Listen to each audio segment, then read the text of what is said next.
If you like the video, make sure to like, subscribe, and comment. For more videos like this, what is the most creepy/unnerving experience that's ever happened to you? Visited family every summer as a child up north on my mother's reservation, which was very isolated. Small house has a small window above the shower which was about 9 feet high from the outside. Cousin seen a person staring through the glazed glass and freaked when we said we were all inside. We'd leave the front door open because it was cool out. Sometimes one of us would see a silhouette of a man lol queen, standing outside the living room or kitchen window with glowing eyes. We'd freak and wake each other up until our grandma was up and made one of us close the door and told not to stare at it. She would then burn cedar and whatnot on the wood stove and tell us to pray. Then we heard footsteps on the roof and we all lost all our shit crying, and our grams was staying true to the prayers telling to shut our little asses up. Was 6 of us. After hearing chanting and steps on the roof for what seemed like 5 minutes, it stopped and we all slept in the living room floor with Gramlo. Next morning we saw footsteps on the roof. Back to the original story about the bathroom window being so high. The house was built on a hill, so the house needed a deck and was kinda high off the ground to elevate itself against an incline. We had no ladders, so we wondered how someone was able to get so easily on the roof like that. Grams always told us that when we cried and showed fear, it was what that thing wanted, and always told us to never be afraid but pray and be strong. This is one of many people's stories people have on that res. Not gonna specify, but was a skinwalker. I got others from other family if interested. Oh, this is gonna take a while to explain, but I assure you every word is the truth. I grew up in Idaho and they get a lot of snow in the winter. I was about 12 to 13 at the time, and me and a couple friends went camping in the heart of December. There wasn't any adult supervision, so that was a little scary to us, but little did we know what was going to happen that night. Fast forward to the middle of the night, one of my friends had fallen asleep and the other two and I were going to try and pull an all-nighter. It was about 1 in the morning when things started to unravel. We were sitting there in the tent talking when we heard a grunting sound. Thinking it was one of my friends, I told them it wasn't funny and let's just play cards. Then we heard the sound of metal chains being thrown around from not even 50 yards away. That was followed by screaming. We had no clue what was going on, so we shut off our lights inside the tent. I unzipped the tent and peeked out of the small hole I created and saw these bright lights pointed right at our tent. I shot back into my sleeping bag and told them what I saw and that we should stay quiet. One of my friends had a machete with him and he reached in his backpack and pulled it out, and me and the others got our knives out. Maybe a half hour passed when someone was brushing their hand on the outside of the tent wall with a heavy panting and almost a sound of injury to their voice as they tried to breathe. We stayed as quiet as we could for about what felt like forever given the situation, until it finally stopped and went off in the opposite direction that the screaming came from earlier. We waited about an hour and then decided to check it out. We got up and all opened the tent and jumped out and checked our surroundings. What we saw I will never forget. The snow around the tent was covered in blood, as well as a couple spots on the exterior tent wall. There was a trail of blood off in 2 directions, and we decided to go down the way the screaming came from. So much blood at the end to the trail, chains laying on the ground with blood on them. Even today when I think about it, I get chills down my spine. We never found out what happened that day. For God's sake, I don't want to. When I was in my teens, me and some of my annoying friends used to get on underground trains to random destinations in order to take weird routes home. On the London Underground, the name for the underground metro service, you only used your ticket for getting into the network and leaving, so you only paid once, even if you took 10 trains to get there. So one time, my friend at the time tells me there's a really cool door in one of the underground stations. I was bored, so went to have a look. It was weird. From a platform, you could open a door and there was this huge spiral staircase, leading even deeper underground. We went in and the stairs just kept going and going. There was no one else there and I started to get the feeling we were not supposed to be there. Anyway, eventually, we reached the bottom. It felt like we were super deep underground, but there was another platform here. The platforms were empty and I noticed the station was painted in the old 30s colors rather than the 70s or 80s design that we came from. Which was pretty weird. I had only ever seen stations looking like that in history documentaries. So, after waiting a minute or so, a train approaches. As it comes out of the darkness in the tunnel and emerges into the light of the platform, I see that the train isn't normal either. This also looked like a really old train, not anything like the ones we saw on any of the other lines. From the style, it looked like something from the 3050s, it was hard to tell exactly, but it was also empty except for one woman. It was only when we got on the train that the friend casually told me we need to keep our heads down because we're not supposed to be on that train, which explained the weird look the woman gave us. There are no trains that you are not supposed to be on the London Underground, so I noped out at the next station and found our way back out into a normal station through another spiral staircase. Strange thing was that I never found that door again in either of those same two stations, and it's not marked on any maps I've seen. I work on mopeds and motorbikes as a hobby. A mechanic friend of mine struck a sort of deal: I can do whatever project I want in his workshop, fuck about all I want, and if I need his help, he'll help. However, if he needs some shit done, picked up, delivered, just shit he doesn't get to and that don't require mechanic skill, I do them. He used to have his workshop at a 2,5 ride from my house. I only ride motorbikes, I do not drive cars. I'd often go there Sunday night and return Wednesday afternoon. The way there was pretty boring. I get on the highway near my place, get off at 5 hours. Later near his, take a left, a right and a left, and I'm there. I've ridden this stretch hundreds of times and know it by heart. One day I get on my bike to ride there, I turn onto the highway and cross underneath a flyover. At this point I am riding for about 3 minutes. The sun is shining annoyingly in my eyes, and when I reappear from underneath the flyover, which took me like 2 seconds, it's even brighter and more white.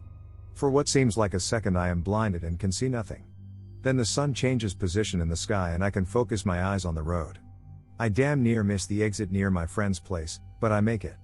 Dumbfounded I arrive at his place a couple minutes later. Absolutely shocked I check my watch, my phone and my display clock. All of them confirm my feeling: I've only been riding for 6 minutes.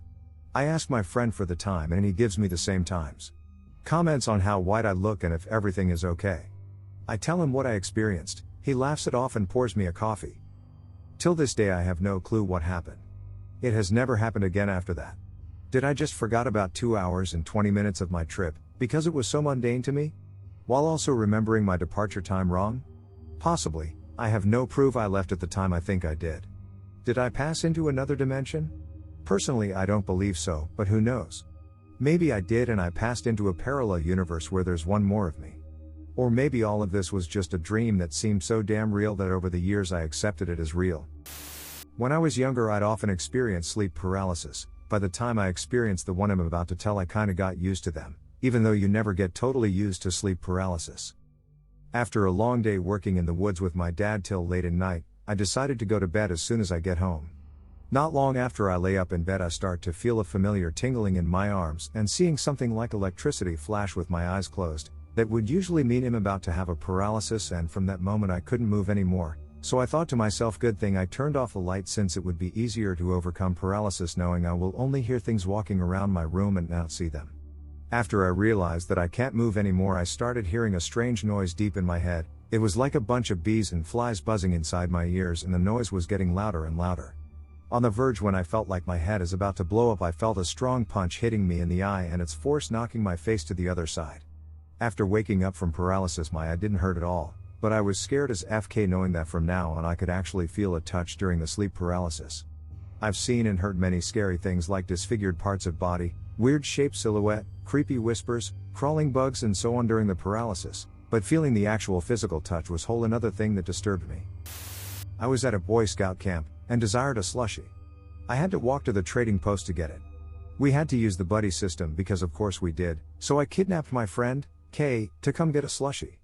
So, off we went, in the dead of night, walking through the woods. Eventually, we start hearing gunshots. K wants to turn back, but I'm determined to get my slushie. We get almost halfway there, gunshots in the distance the whole time, and we hear a bunch of kids screaming from near the trading post. At this point, we turn back and run. But K has a backpack half the size of his body, so he can't run fast. We get right in front of our campsite, where there's another trail right in front of it. We hear 3 men's voices talking about something we couldn't hear. We, being the terrified 12-year-olds we were, decided that they were gonna shoot us. They were not gonna shoot us. They were part of our troop. We go back into our site and start telling people about it. One of the older scouts overhears this and says, "Oh, that was us screaming." He, along with like 7 other people, decided it'd be fun to scream at the top of their lungs for no apparent reason. Unbeknownst to us, there was a rifle range that hadn't been used before then. We were safe, but I didn't end up getting my slushie. I was 17 and on my way home from work. It was getting late and already dark, so I got on the bus home. I didn't think about it too much and sat at the back of the bus close to the door. Not long after, a group of teenage boys and their uncle sat all around me. They were all separated and I was surrounded. They started calling out to me and saying things that were making me uncomfortable. I saw one of them through the reflection of the glass. He was behind trying to get into my backpack. I felt scared and didn't know what they were gonna do, so I thought to press the stop button. They all saw me do it and got up thinking I would get off this stop. It confirmed my suspicion that if I got off the bus they would follow me.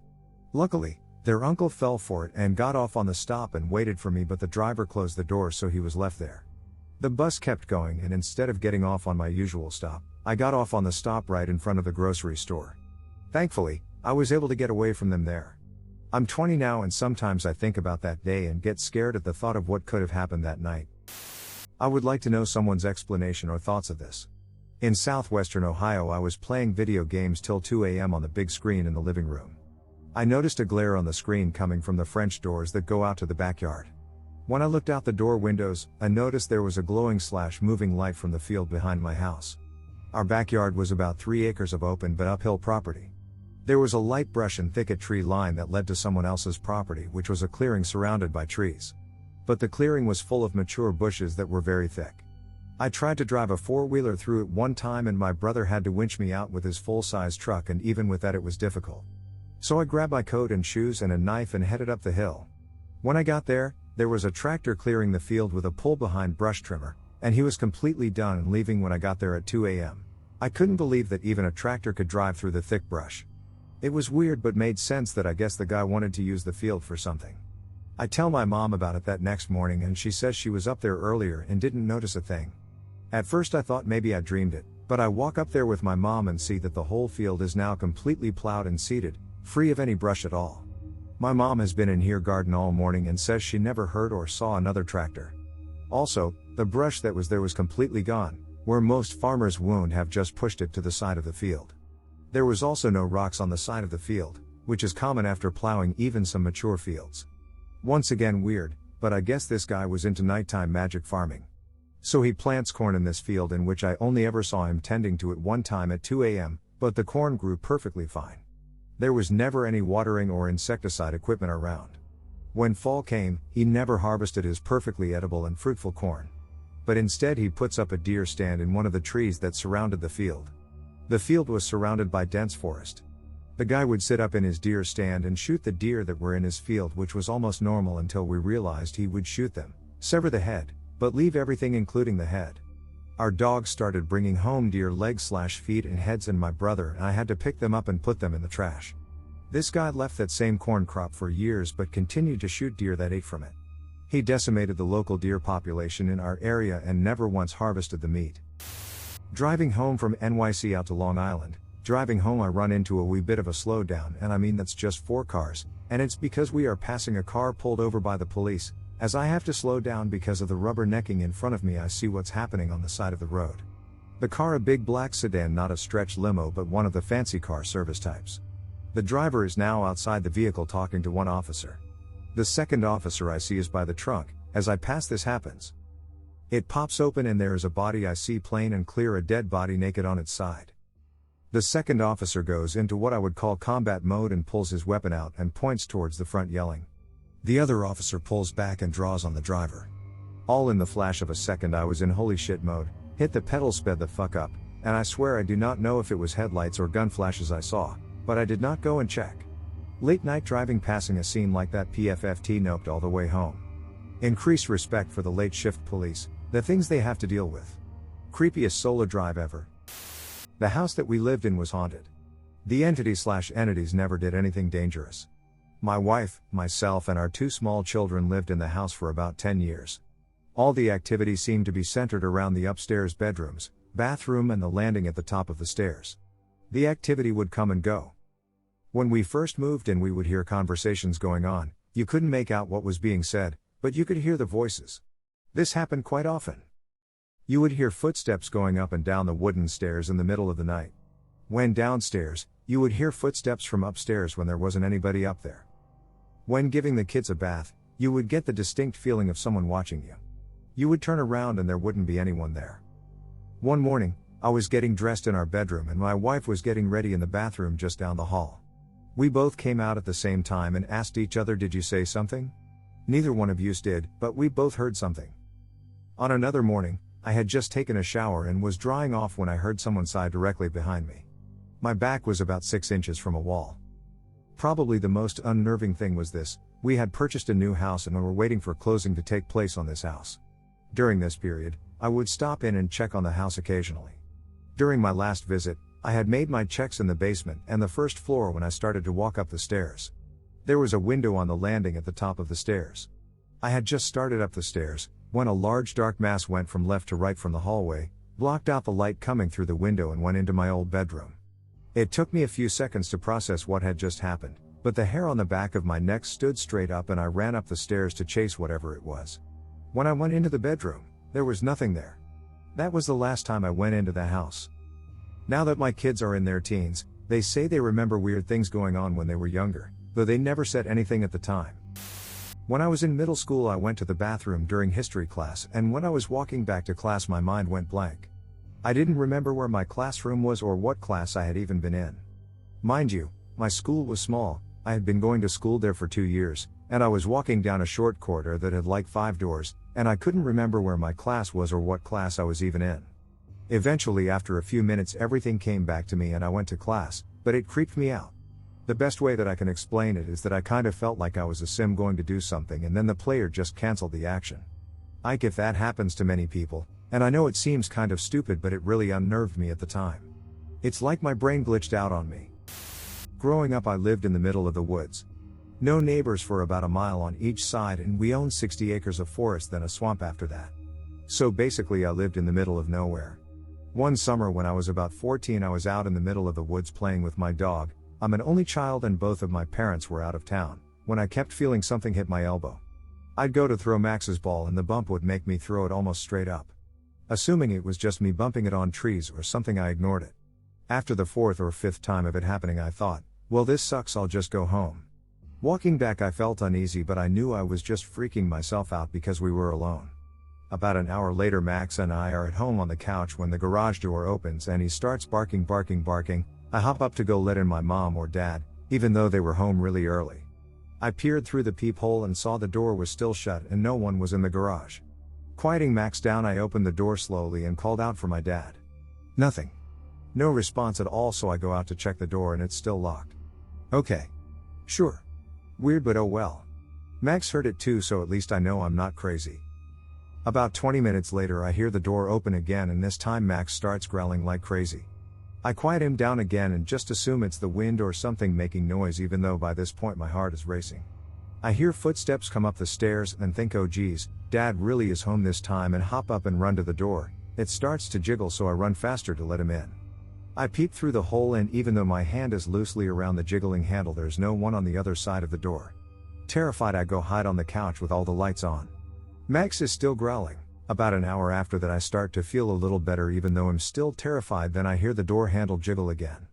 This time it was Max jiggling it. He needed to go outside, and the only way outside is through the garage. Fantastic. I literally sprint with him to the kennel, and as I'm standing in there, I decide to ask this thing questions to make myself feel better because I knew it wouldn't answer me. Thinking about what to ask it, my eyes are drawn to the huge heavy oak door on the kennel. It was always open because it was too heavy for me to move easily. I said, okay, ghost. If you're real, you'll shut this heavy door. Nothing. A minute goes by, nothing. Max is still sniffing around. I turn around to yell at him to hurry up, and then from behind me I hear click. I whipped around and saw the giant door had swung shut and latched. Okay, clearly it was just the wind. It wasn't really windy, but it was the wind, for sure, had to be. I proceed, okay, ghost, that was the wind. If you're really real, you'll open this massive door back up. Nothing. I relax a bit and then squat down with my head and on my knees, reminiscing about how lame I just was being scared when I hear click clack. The door was now wide open. Max was done, so we booked it back into the house, locking every door in the house. For the next 4 hours I would hear the footsteps on the stairs and the door handle jiggling every few minutes, until finally around 11 p.m. my dad walks in and yells at me for wasting electricity. I never told him or my mom about it until about 4 months later, when my dad came in from hunting after dark. He looked shaken and I asked him what was wrong.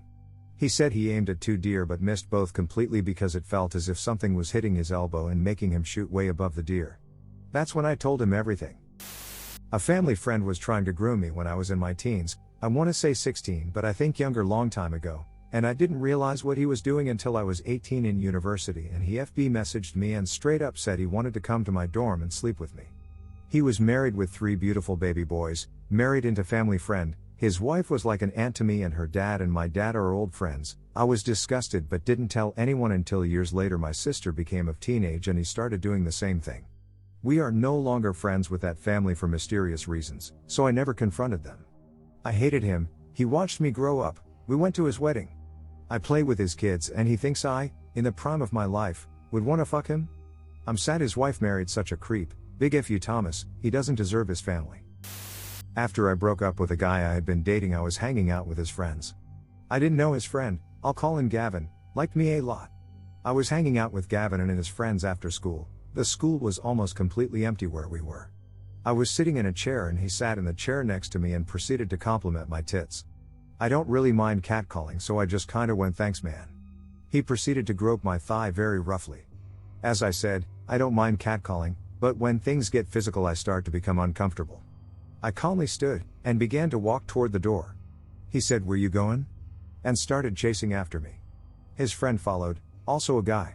I ran from them all the way down the hall until there were a lot of people around. He's generally a nice dude and I'm sure he was just playing around. He's also kinda a flirt-ig. But that still really scared me and I feared for my virginity. I don't know what they would have done if I didn't run, if I'm honest. Been pretty nervous around him since, but luckily he's just graduating from our school and going into the Marines, so I don't have to deal with him anymore. I live near a border town, lived in one state and worked in the other. I worked with this really gross creepy guy who was married to an equally gross and creepy woman.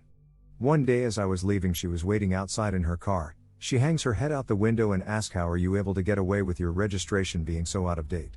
My state requires plate stickers and she lived in the same state. I asked her what she meant, knowing full well that I had just renewed my registration. She claimed that she noticed it was out of date when she drove by. I told her she must have the wrong car and walked off. As I was walking to my car, I wondered if maybe the new sticker had fallen off, but my brain screamed at me not to check. As I got in my car, she sped off from behind the car next to mine. I don't know if anything would have happened, but I felt like I had narrowly avoided being kidnapped. Freaked me out. A little while later they posted a picture of them putting in a new mattress with kink stuff hanging from the wall with their children in the room. I avoided them the best I could after that. I traveled to Mexico with my mom and my brother when I was around 14. We went to some in the middle of nowhere town with my cousins that were around the same age as me. My mom wanted us to experience how it was to have no technology or something around those lines to appreciate what we have. In this town there was a huge lake, and in the back part of it, it turned into like an unrealistic blue color, and there was a lot of folklore there which in honesty creeped me TF out. So we were staying in this old lady's ranch. I know this is stupid, but my cousins and I would go past the ranch and into another ranch where there was like street-looking watchdogs. And beyond that it was just a forest. So as dumb and daring as we were, we would pass the ranch and have the dogs chase us, and we would run back to our ranch. It gave us a thrill doing that. Now that I'm older and think about it, it was a very dumb thing to do. So anyway, we were running back and forth and it was getting nighttime. One of my cousins mentioned seeing something in the distance. To my surprise, it was a woman dressed in white just staring over. She looked almost transparent. She was quite far, so I thought it must have been the rancher over's owner or something. But something was so strange about it. She was just looking at our direction without even moving. I grab a stick and go closer over and notice that she was wearing a wedding dress. It was straight out of a horror movie. Every hair on my body stood up. I went running back with my cousins behind me to tell my mom. When we finally got her out, the lady or whatever it was gone. To this day it gives me creeps thinking about it. Who could that possibly be? What could that possibly have been? In Iowa when I was little we lived in a 2-story house. On the downstairs it was nothing, but me and my brother hated doing things for our mom upstairs. There's a reason for that. Not that we were lazy and never wanted to do anything, but because when we went upstairs, we both felt something watching us. It was only us. We would rush upstairs, grab what mom wanted, and rush down. It wasn't just a feeling. You knew something was watching you. And it was doing it very intensely. Only to me and him. Nothing ever really happened in that house except for one day, everyone was outside except me and my dad. It was a hot summer day, so we had the windows open. We were watching TV in the living room when we heard an ear-piercing scream come from the kitchen where a window was open. I went in there to check it out, but nobody was there. I thought it must have come from outside, so I continued watching TV with my dad. When everyone came in, I asked if they heard the scream. They said no. This was a little creepy because nobody heard the scream except me and Dad. You might think this is fake, I honestly don't care. But it happened.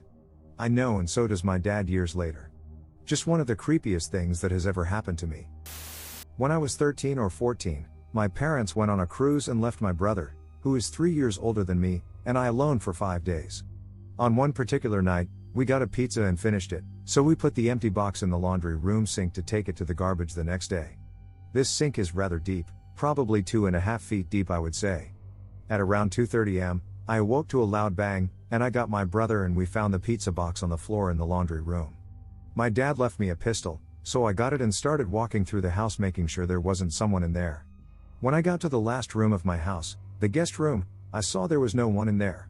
So I went to walk out, and I noticed a crucifix with Jesus on it, laying on the table. My dad is pretty religious, so he has a lot of crosses around the house. For some reason, that I don't know why, I felt compelled to pick up the crucifix. As soon as my hand touched it, I could only describe it as what sounded like someone speaking to me in reverse, but in a demonic tone. I put the cross down, and my brother walked in and I asked him if he had said something to me. He told me no, and to this day I'm still creeped out about it. Another time, me, a buddy of mine and 2 girls went fishing one night at a small lake that had a little league baseball park next to it. The games had ended for the night and the park shut off the lights. When we were getting ready to leave, we saw a red light turn on in a building next to us, so we went to check it out. Halfway through the grass we were walking in, it started to get wet and the ground was turning into mud, which was rather weird because there had been no sprinklers and it didn't rain. Anyway, we started to give the 2 girls piggyback rides to not make them have wet feet, and we looked over to our left and saw 2 random guys walking. We were talking rather loudly, and they did not even acknowledge that we were there.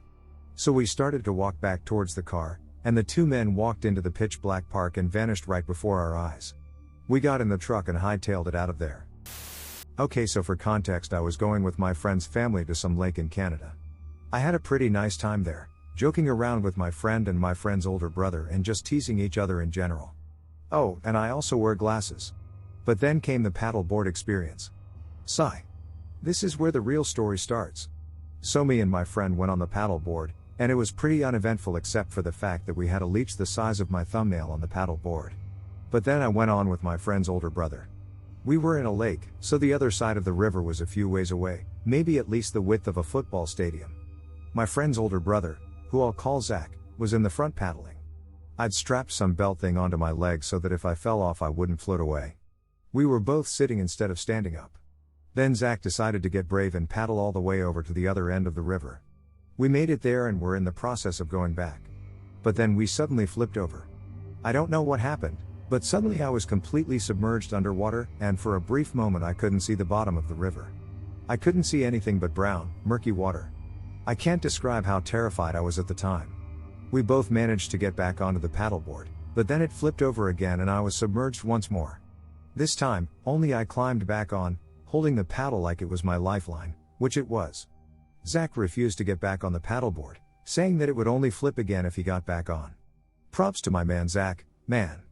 He stayed completely calm in what should have been freezing water while I had a complete meltdown. If not for Zach, I probably wouldn't be here today.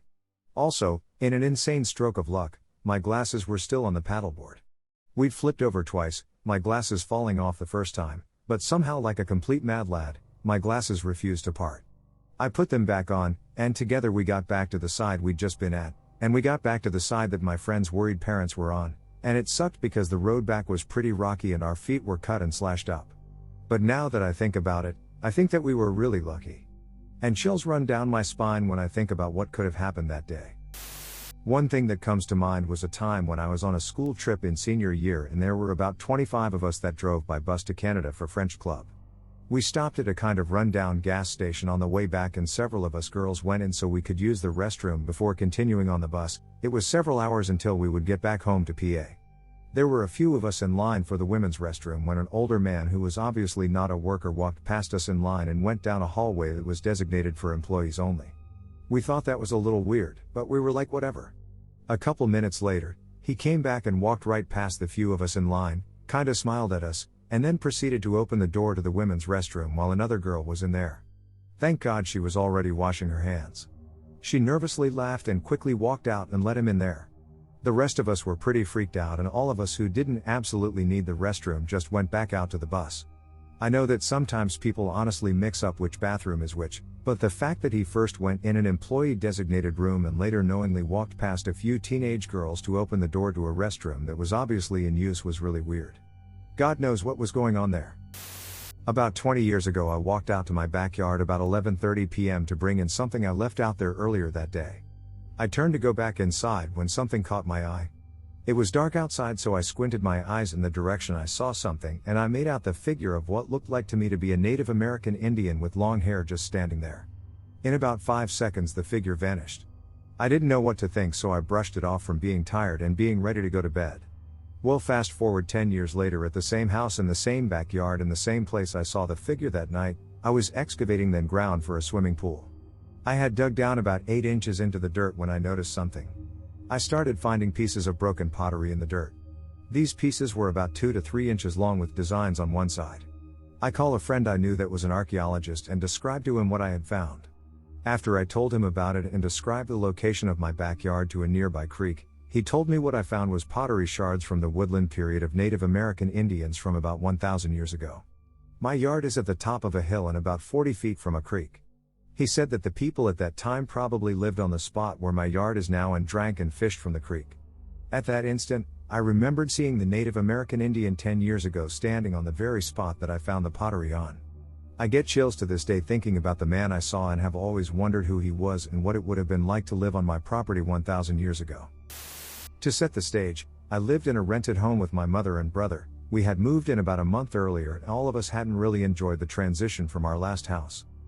This house was always cold, and the water took a long time to get hot. The walls and floors creaked and the doors were difficult to open and close properly. I thought it was terrible, but I was only 10, so what the hell do I know, right? We first noticed that our living room furniture would sometimes be out of place, especially one of our love seats. For whatever reason, sometimes in the morning or after we got back from the store or school, it would be moved a few feet out away from the wall, making it immediately noticeable as we re-entered the house. Also, the blinds in the master bedroom would never stay the way you left them. If you closed them, then when you got back they were open and vice versa. About a month into living here, the doorknob for the door that separated our living room from the entryway had the little tightening screw fall out, making it really easy to accidentally pull one side of the doorknob off as you were trying to open the door.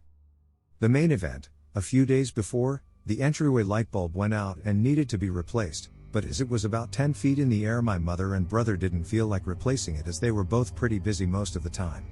Now my friends and I loved hanging out in my living room on the weekends as we would have the whole house to ourselves. So, on this particular Saturday, we were sitting around my dining room table playing a game when we all hear the doorknob on the outside of the living room/entryway door fall off and hit the floor. This had happened a couple of times at this point, so I wasn't initially scared in any way. I sigh and explain what the noise was to my friends as I walk across the living room and carefully open the entryway door. I go to turn on the light switch and remember that the bulb needed to be replaced. So I kneel down and start to feel around for the doorknob. I fumble around in the dark for a few minutes. At this point, I think that the damn knob has rolled down the hall or something and I need a flashlight. So I get up and walk back into the living room, explaining to my friends what I am doing, and walk into the kitchen, where the flashlight normally is. As I walk into the kitchen, the miscellaneous stuff drawer, the kind every kitchen has, is open, and sitting next to the flashlight is the doorknob. To this day I still get the tingling feeling down my spine as I write this. As I stare down at the drawer in disbelief, I notice I am shaking and sweating uncontrollably. I am barely able to stand, as I stumble back into the living room. And with great difficulty, I explain to my friends what just happened. Needless to say, they all lost their collective shits, and we got the hell out of that house. Years ago I was buying groceries with my daughter, who was about 18 months old at the time. I see a guy in the checkout ahead of me with 2 young, toddler boys, and something seemed off. I can't explain why, but he made my creep alert alarm go off. After checking out, he stopped and waited around the entrance. As I leave the store, I pass him, avoid eye contact, and go straight to my car. He follows me. I strap my daughter in her car seat and get in and lock the doors. I look around but don't see him anymore. I pull out and start leaving the parking lot and he's behind me. Instead of going home, I turn the opposite direction and he follows me. I don't have a plan or know where I'm going. This is before everyone had a cell phone and I'm alone with my daughter. I change lanes and he changes lanes to keep behind me. I try to shake him at stoplights. I make U-turns. He's still following me. Finally, I get the idea to drive to the police station. When I pull into the parking lot, he keeps driving and disappears. I didn't get a plate number, but I told the police what had happened and described him. Turns out the description matched a local child predator. Years later, I still wonder about those 2 little boys he had with him. In March of this year, I came out to my car to go to work, and when I walked around to the driver's side, I found a dead body. I jumped back and yelped in surprise, thinking at first that this was a living person who was looking at something underneath my car, but then I looked closer, and the person wasn't moving. He looked pale, and his fingertips were blue. I yelled something like, "Are you okay?" just in case he was just unconscious, and I told him I was going to touch his neck to check his pulse. No pulse, and his neck was cold to the touch. I called 911 and just babbled at the 911 operator, and asked if I should try chest compressions or something, and I did, but when the paramedics got there, they said he was dead, and had been for some time. The police questioned me for a while. They asked me if I knew the guy, and I told them I thought it was my upstairs neighbor, but I wasn't sure because I'd only met him twice, both times at night and for less than a minute. Also, people look different when they're dead than when they're alive. The body was positioned as though he was looking at something under my car, and it was obvious that I hadn't hit him with the car, no bruises or bleeding, so they asked me what time I got home the night before, probably to get a starting point for figuring time of death. I answered their questions as best I could, but I was just in shock from the experience. It's a hell of a thing in a situation like that to remember if you stopped at the grocery store on your way home or not. Someone from the medical examiner showed up, examined the body, and loaded it into her vehicle. After that, the police let me drive to work. It was later confirmed that this guy was my upstairs neighbor, and my landlady later told me that the guy had some serious heart problems, and that was more than likely what killed him. He also had some mental health issues that might account for why he was outside and, apparently, looking under my car when his heart gave out on him. I was hiking in the PNW. Got water from a stream when someone starts throwing rocks. Not really at me but over my head. I shot across the bow. I thought it was someone being a dick and yelled for them to stop. Next thing I know, a huge rock comes flying out at me, almost hitting me. Must have been at least 200 pounds. I tried to pick it up, I was going to throw it back, and couldn't even budge it. I had spent that summer hauling 75 pounds bags of cement, so I wasn't no weakling. People always tell me it was an avalanche, but no way. Came from flat ground and the trajectory was all wrong. I hauled ass out of there. When I was about 8 or 10, I was riding my bike with a few friends. We had a bunch of woods and a trail that led to a pond that was well traveled near my house that we were constantly in. Riding one day, I still don't know what happened, but it felt almost like an out-of-body experience where nothing I did mattered. I kept on like a robot for maybe 1 minute all the way through the woods until I suddenly could move again, told my friends who believed me, and we turned around. I couldn't speak, move, I just kept on moving and riding even though I wanted to stop. Scary as hell and incredibly creepy. It's been over 20 years since that happened and it's never once happened again. It's not creepy per se, but definitely unnerved me. It was while I was on summer vacation before freshman year of college. I was eating dinner outside with my family at this restaurant when this girl came over. She was no older than 16 and was very nervous. Like kept looking at the ground, picking at her hands, kind of nervous. She introduces herself, I'll call her Roxy, and immediately begins to apologize. She'd been staring at us on and off for the duration of dinner, so we think that's all this is about. But then she says, I don't normally do this, but I'm having a tough time ignoring the energy around this table. She explains that she is able to perceive spirits and will sometimes help them communicate with the living if they've got something important to say. Now, my parents and I are skeptical. My mom and I more so than my dad, but not by much. We don't for a second buy what she's saying, but we don't dismiss her because whether we believe it or not, she definitely does, and it was causing her discomfort.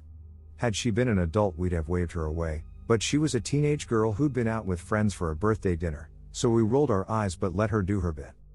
I can't remember how it started off since I wasn't paying attention. We answered the questions she asked, making sure that everything is vague and non-committal. Not false, but we weren't going to give her anything to work with. She says the spirit was an older person when they died, probably a man, then looks at all three of us. She focuses on my mom and states that she thinks it's her father. That his passing wasn't recent, but it wasn't all that long ago either. Now, we thought that she just overheard us commenting on the fact that it was almost 2 years since my grandfather passed away. She says she's going to connect with the spirit to better understand what's causing the disturbance. She starts wheezing, and it takes her a bit to catch her breath. Says that it feels like he's drowning, but the water is spilling out from the inside. My grandfather passed from pneumonia, so that tracks.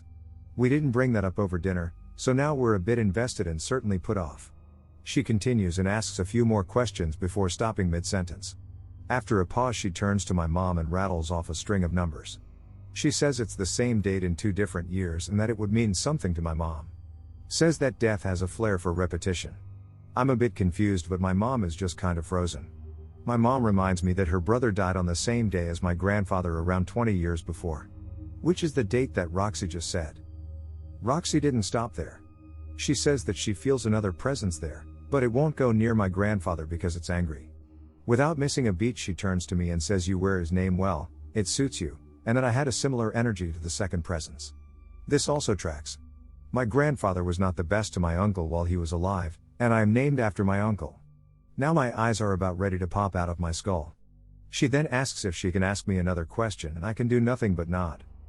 She leans in and whispers, "Do your parents know that you're gay, and are they okay with it?" I'm shocked, but I nod. She turns back the 3 of us and continues. Goes on about the spirit showing a rainbow to her and that the spirit wanted us to know that he was proud of me and that had my grandfather been alive when I came out, he'd have been nothing but supportive. This is also significant because my uncle was gay and that was big point of contention for my grandfather. She says that my uncle is glad that I got the love and support from my parents that he never did. Roxy turns to my dad and just says that the spirit is sorry for how he treated my dad in the beginning. That he couldn't have asked for a better son-in-law. He'd apparently been an ass to my dad when my parents first started dating. Finally, Roxy turns to my mom, says that my grandfather is sorry that he wasn't always the best role model when it came to relationships, but that he loved her and he could have been happier to have been her dad. She then thanks us for hearing her out, hopes that provided closure, and that she was sorry for taking our time. She walks off to her friends and the 3 of us just kinda sit there. We spent the rest of the night replaying our time on the restaurant patio trying to see if we'd said anything before or during our conversation with Roxy that could have given her information to work with. Like sure, if she knew our names she could have Googled some of that information. And while I don't scream gay, I don't make an effort to hide it, so she could have just made an educated guess. But there were some things that she brought up that she should have known, things that were never recorded that happened 2 decades ago. It was a lot. I try not to think about this encounter too much because I start to question my worldview to an uncomfortable degree. This was an unnerving experience for both me and my parents, but by no means was it a bad one. We appreciate what Roxy did, even if we don't fully understand it. If nothing, it makes for an interesting story. So Roxy, if you ever read this, thank you.